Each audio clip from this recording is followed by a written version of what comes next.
Hello, my name is Ekaterina. I'm glad to see you on my channel. And today we're learning how to sew. I'll tell you something very simple, namely, what clothes are made from. There are only 4 types of materials used to make clothing. These are fabrics, knitwear, leather, and fur. So fabrics are essentially weaving itself.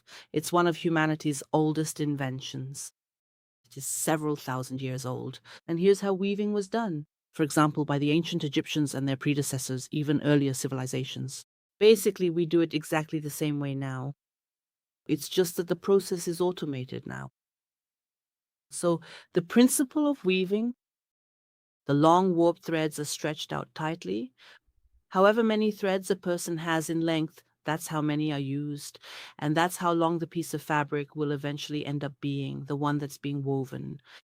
And there are crosswise threads, also known as weft threads. And these crosswise threads, in the simplest version, it's a single crosswise thread, meaning a single weft thread, which creates a plain weave.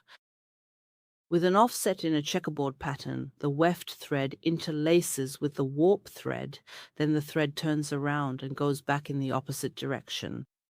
This creates a kind of simple checkerboard mesh pattern. This type of weaving is very easy to observe, for example, on a piece of burlap fabric where the individual threads are thick and coarse. Or, for another instance, simply take a screw or a small piece of medical gauze and look closely at it. You will clearly see this basic plain weave. It truly is the most ancient and fundamental invention of humankind. Then the process became more complex. There can be more than one weft thread. There can be 2, 3, even 4. They can alternate.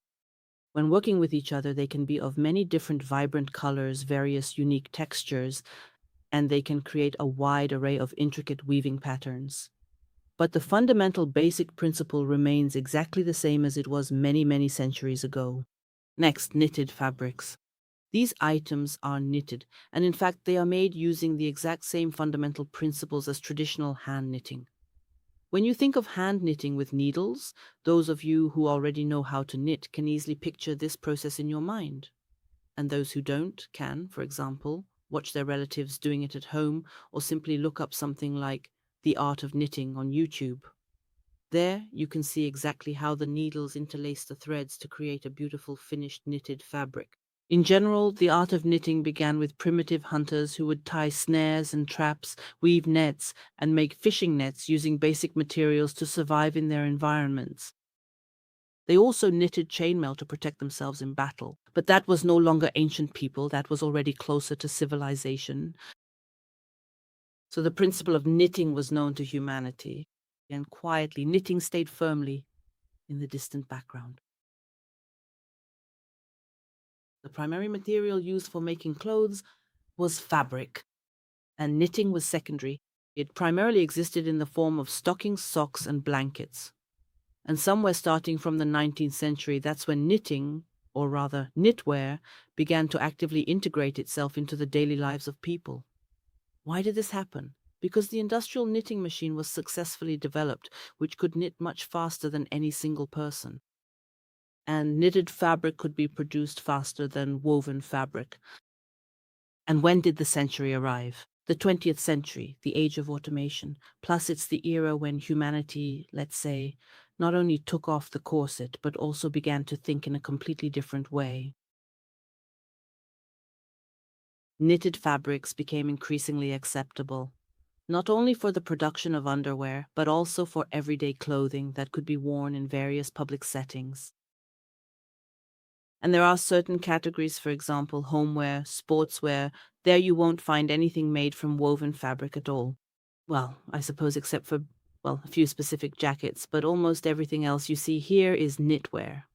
And the process of producing knitted fabric is significantly more easily automated. And the process of making clothing from knitwear is much simpler than making clothing from woven fabric. So get ready for the fact that there will be more and more knitwear. That's just how the market works for everyone. The cheaper the production, the more profitable it is for the manufacturer. It's more profitable for the store, so they'll be training us to buy all of this. Laughter. Fur and leather are even more straightforward. Humanity has been using these materials since the most ancient prehistoric times. Well, how did primitive man live? Whoever they caught, they ate. And from what was left after they ate someone, the skin remained. That is exactly what they wore back then. And it was during that specific era that humanity invented their very first tools. So it wasn't just some simple spear or arrow, but also intricate needles and thimbles, with which, in the most primitive way possible, they carefully stitched these pieces together. Leather and fur, so that they would stay on a person, not fall off, and keep the person warm. In the contemporary world, in addition to traditional natural leather and fur, we also use various artificial leather and faux fur. These materials fundamentally are made of either fabric or knitwear. So, if you find that the artificial leather is quite dense and doesn't stretch, then it is most likely that the base of this artificial leather is fabric, that is, a woven material onto which various polymer films have been applied. Well, you can read about polymers in a chemistry textbook. Familiar names like polyvinyl and polyvinyl chloride, for example. These materials are frequently utilized in the manufacturing process to produce artificial leather. So if you find that artificial leather stretches, then it is most likely that the underlying foundation of the material is a knitted fabric, specifically because knitted material has the natural property of being highly stretchable.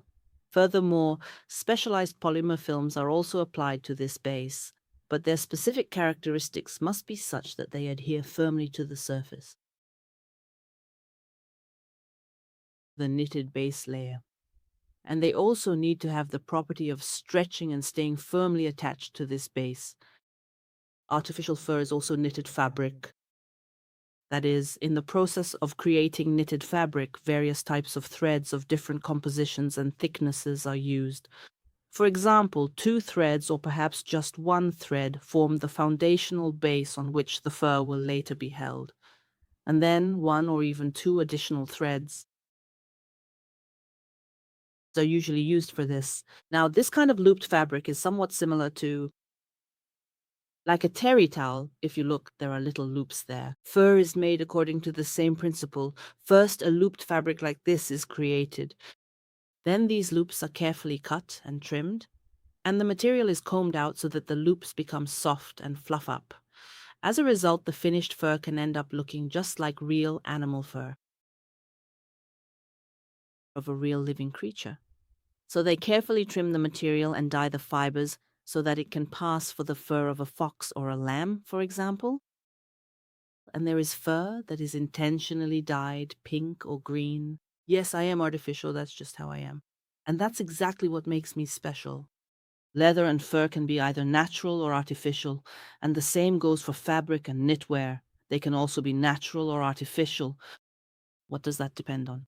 If the threads from which the fabric was woven, or if the threads used to knit the fabric are of natural origin, then accordingly, the fabric or knitwear will also be natural. What counts as natural? Cotton, linen, wool, and even silk. Moreover, you can have a fabric or knitwear that is entirely natural and organic in composition. For example, a full 100% made from one natural material, such as 100% cotton or 100% linen. Or natural fibers can also be blended together to create a yarn that consists, for example, of wool and cotton, or cotton and linen, or cotton and silk. There are even blends like silk with wool. In other words, humanity is inventive. In this regard, depending on the proportions and types of fibers blended, the thickness of the yarn, and the weaving method used, we end up with different fabrics. They differ in their density and intended use, and accordingly. Knitwear also comes in various densities for a wide range of purposes. Fabrics and knitted materials can be entirely synthetic, meaning they are manufactured from petroleum-based products. These include the well-known materials like polyester, polyamide, acrylic, nylon, spandex, and capron. These are the main materials that, for example, if you go shopping for clothes and check the composition on the label, you will frequently come across these names. And essentially all of them, well, what are they? Oilcloth. Well, of course, oilcloth isn't as strong, These are much stronger, but the essence is the same. They are thin strips of very, very strong oilcloth, which are either woven or knitted into something. They are strong, they are cheap, they are easy to dye, but they don't breathe. They don't let air through. That is their major and primary disadvantage. As for the extensive environmental damage caused by man-made synthetic textile fibers and from various sources, from synthetic fabrics and knits and natural fabrics and knits, here's how it is. The chemical industry, yes, it operates, it pollutes, and produces many useful things for us. Yes, they require hundreds of years to decompose, but they can be recycled, almost entirely without any loss. So recycled materials, yes, that's good. They can be processed again. But when it comes to natural materials, let's put it this way. Raising animals and growing cotton and flax on such a scale still requires fertilizers, still requires animal feed, and it's still an industrial process. And the production, especially of cotton, requires a huge amount of water. It's incomparably more than what's needed to produce synthetic materials. Therefore, if, for example, you get into an argument about which is better, both options pollute the environment in their own way. It's not that I'm some kind of eco-activist. I just firmly believe that practicing moderation in everything we do is a much better approach. Accordingly, if you invest in something natural and of good quality, it can certainly last you much longer. So, you actually contribute to the preservation of nature if you choose to buy not 10 cheap t-shirts, but just one really good one. If you instead buy 10 polyester t-shirts or various tops just for the sake of looking different every day, that also doesn't really cause much harm to nature. You're not creating a problem as long as, of course, all that polyester is guaranteed to be recycled afterwards. And as always, the balanced middle ground is the best possible option, especially when high-quality natural fibers are combined. When these are combined with synthetics, specifically in proportions where the natural fibers predominate, you get materials that, in terms of their physical properties, tactile feel, overall composition, density, and simply, as people often say, are pleasant and soft to the touch. So all of those original qualities are preserved, but adding just a little bit of synthetic fiber makes these materials more durable and resilient and much longer lasting over time. It also resists wrinkling, which is very important as well. I will also be making videos about the different types of fabrics, and I'll make videos about the different kinds of knitwear. But for the very first video of this new series, I made the decision that yes, it will be a bit of a broad introductory overview. And there are 4 key things you will need to remember. There are fabrics which are woven and clothes are made from them. There is knitwear which is knitted. Then large knitted fabrics are produced which are cut into pieces and sewn together.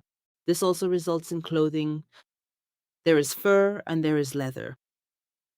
These are the oldest types of materials that were used to make the most primitive clothing. That's all for today. I'm saying goodbye to you.